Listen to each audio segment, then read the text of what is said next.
காந்தா படம் எப்படி இருக்குன்னு பாக்குறதுக்கு முன்னாடி இதே மாதிரி இன்ட்ரெஸ்டிங் நியூஸ் அப்டேட்ஸ் அண்ட் ரிவ்யூஸ்க்கு சேனல் மறக்காம சப்ஸ்கிரைப் பண்ணிக்கோங்க.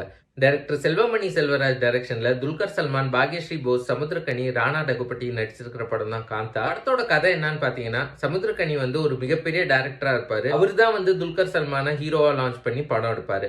அதுக்கப்புறம் சமுத்திரக்கனிக்கும் துல்கர் சல்மானுக்கும் நடக்கிற ஈகோ வார் தாங்க இந்த படத்தோட மொத்த கதையே. படத்தோட பாசிட்டிவ்ஸ் அண்ட் நெகட்டிவ்ஸ் பார்த்துடலாம். சமுத்திரக்கனி, துல்கர் சல்மான் அண்ட் பாக்யஸ்ரீ போஸ் இவங்க 3 பேருமே போட்டி போட்டு சூப்பரா நடிச்சிருக்கும். இந்த படத்தோட மேக்கிங்குமே நல்லாவே இருக்கு பாக்குறதுக்கு. அடுத்ததா நெகட்டிவ்ஸ்க்கு போயிடலாம்.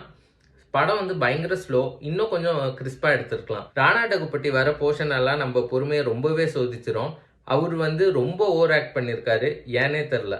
மொத்தத்துல காந்தா ஒரு மஸ்ட் வாட்சான்னு கேட்டா கண்டிப்பா இல்லைன்னு தான் சொல்லுவேன். உங்களுக்கு ரொம்ப ஸ்லோ பேஸ்டான மூவிஸ் பிடிக்கும் அப்படின்னா நீங்க ஒரு வாட்டி போய் ட்ரை பண்ணுங்க. ஆனா இன்டர்நெட் ஃபுல்லா பாத்தீங்கன்னா ஃபுல் ஆஃப் பாசிட்டிவ் ரிவ்யூஸா இருக்கும் இந்த படத்தை பத்தி. அதை நம்பி போய் பாத்துறாதீங்க, ஏமாந்துருவீங்க. இந்த ரிவ்யூ உங்களுக்கு பிடிச்சிருந்தா வீடியோ லைக் பண்ணி இதே மாதிரி தொடர்ந்து நிறைய அப்டேட்ஸுக்கு சேனல் மறக்காம சப்ஸ்கிரைப் பண்ணிக்கோங்க.